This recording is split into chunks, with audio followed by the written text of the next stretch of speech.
You know, I can remember when we first met and my husband would jokingly say to other people, yeah, we've only been together for like 5 months, but you know, that's like 5 years in gay relationships. So here we are, 5 years into marriage today, together for over 7.5 years, more in love than I ever thought was possible. And I guess that means in gay years, have we now been together like 75 years?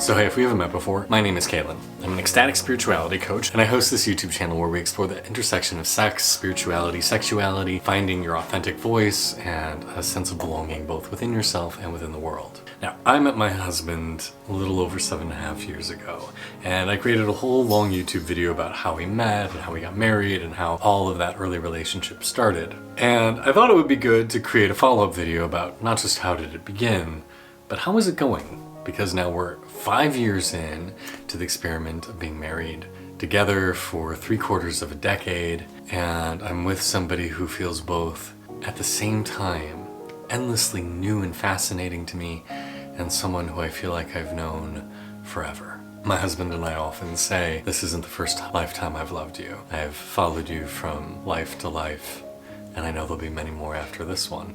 How is that the case? How is it that all these years into being married, we're still passionately in love and inspired by one another? Because I know for a lot of people, after the first several months, several years, the sex starts to wane, the intimacy starts to wane, the joy in each other starts to wane, but not for us.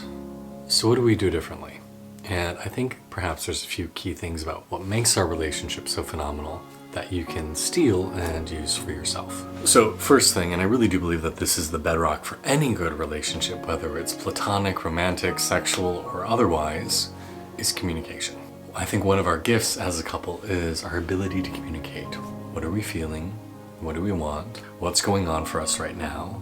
And this is a hard one for a lot of people, owning when our shit is our own rather than blaming our partner. So often we'll have a conversation where we say, I know this isn't about you. This is my stuff, but it's still really hard for me right now.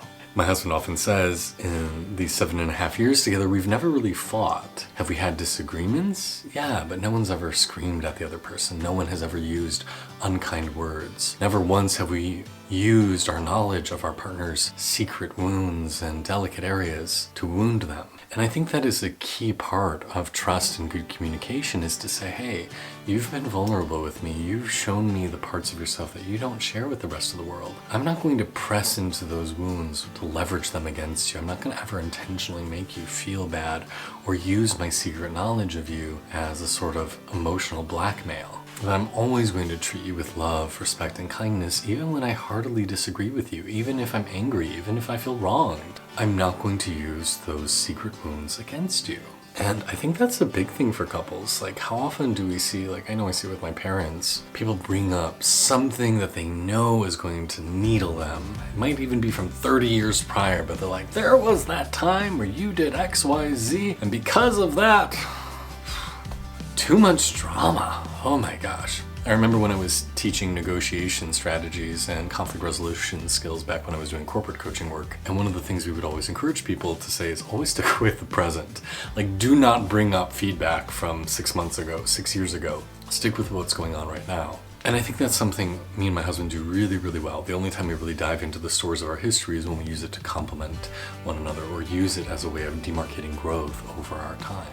A second area that I think has really been beneficial for us as a couple is the acknowledgement that we chose one another because of our propensity for growth. That not only did we inspire one another, but we also felt that our baggage, our wounds, our traumas were very similar. We found that there was such an overlap between our souls that when one person was going through, and goes through still, a difficult time, a deep lesson that they need to learn, it's not just that one partner's lesson, but it's a lesson for both of us. One of us grows, the other person does as well. And so we not only celebrate our commonalities in joy and pleasure and spirit, but we also celebrate our commonalities in shadow and suffering and difficulties. My husband and I often joke that we feel so blessed that it's usually only one of us at a time going through a really traumatic digging through psyche. That the other person's usually pretty stable and the other one's like, oh my God, my world's falling apart. So we're able to use each other as a ballast,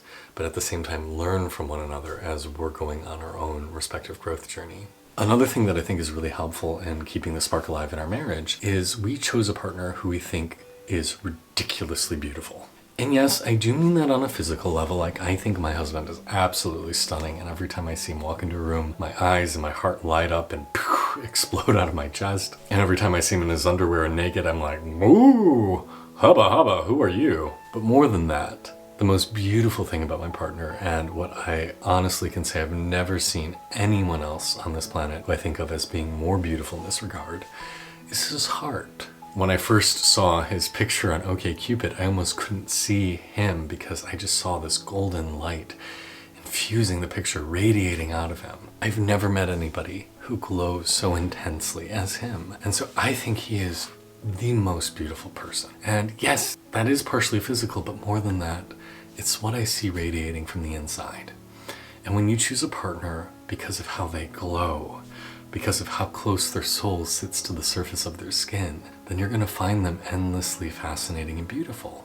And it also provides a lot of comfort as the years start to add up and the decades eventually start to add up, that you didn't marry this person just because they're youthful and, have their good looks because they're 22, but you marry them because their soul is pretty.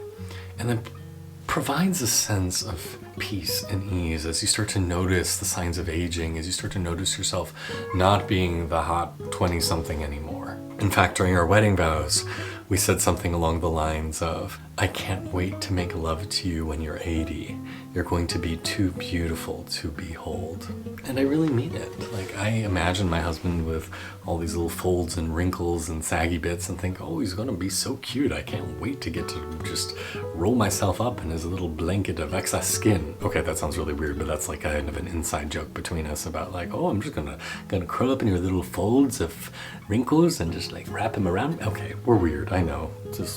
I maybe should have edited that out. But the point is, I chose somebody who turns me on immensely. And when we sleep naked side by side, both of us spend most of the night with boners because we're just so turned on. And I can legitimately say, when he touches my skin, I have never felt the euphoria from just a simple touch. Oh, hello. From a simple touch like he provides. Hello, kitty. On that element of sexiness, another thing that works really well in a relationship is our ability to A, be aware, and then B, talk about what it is we really want. Whether that's something for the household or dinner, or also sexually. We talk about when we feel uncomfortable, when we feel unattractive, when we feel like our old traumas are being hit upon and we're feeling a little triggered. We talk about when we desire someone else and what play with another person looks like and what do we want out of a sexual experience with another person or other people if we're going to have it. We're fully transparent and open about everything that goes on in our life, about internally and externally. And that level of vulnerability, that level of trust is not easy. It has taken a lot of time to cultivate. But frankly, we're kind of at the point where there's nothing in our life that we don't share with each other. We share our bank accounts, we share our credit cards, we share our text messages, we share every conversation we have with another person. So my husband knows it's totally fine for him to go on any of my social media profiles and read my DMs or my WhatsApps or my texts and say, I'm not going to hide anything from you. Yeah, I might be having conversations that might flush out a little bit, but I never want you to feel like there's something secret going in my life to which you are not privy. And we weren't always this way. That took years and years of work to get to that level of trust and intimacy. But I think it's ultimately helpful because if you are keeping secrets from your partner, relationships can be hard because we as individuals are always growing. And if you're not cluing your partner into what's going on in your world, then you're going to be growing in different directions. And if you grow far enough in different directions, eventually you'll grow apart. Relationships can only withstand a certain level of what's called differentiation. That if you've moved too far in one direction and your partner's not at that level, eventually the relationship will become untenable. And so to take the time to really communicate and share everything that's going on has really helped us. And one more thing that I think has been really beneficial for us is our childlike sense of play. that every morning we're willing to be silly and giggle and roll around together and say silly and stupid things. We're willing to look foolish. We're willing to explore with curiosity. We're willing to make funny noises and funny sounds and fart in front of one another. Because we know at the end of the day, a childlike heart, an innocence and enthusiasm about the world will make our experience so much more rich and joyful and pleasurable. I never married my partner because of his money. I never married him because of his social status. I never married him because of what I thought he would give me in a worldly sense. I married him because of his heart, because of the delight with which he lives, his spontaneity, his passion, his joy, his celebration of me and us, our mission alignment for wanting to bring spirit more presently into the world, to be of service. I married this person because he's legitimately the best human being I could ever have imagined finding. And to this day, 7.5 years later, and plus all the years before it, I've never come close to meeting anyone who feels even a quarter as amazing as he is to me. And that level of gratitude, that level of trust, that level of connection is so special. And so it's amazing to get to say that today on my 5th wedding anniversary, I am more in love with my soulmate, my partner, than I was when I married him, than when I met him, which, if you saw my other video, we said I love you before our first date even. On our first date, I told him that he was going to be my life partner, and I proposed to him, just a couple weeks thereafter. So to be able to say, after all we've been through together, all the travels, all the heartbreaks, all the identity crises, the celebrations, the mourning, the growing, the changing, the 8 moves in 7.5 years, that I love him even more, and I'm more connected to him now than ever before, is pretty phenomenal. And yeah, I do think what we have is rare.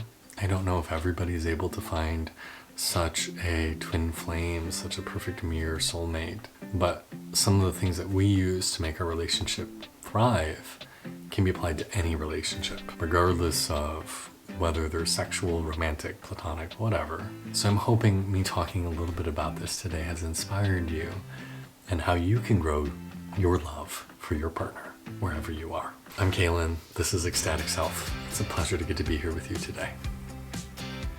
Namaste.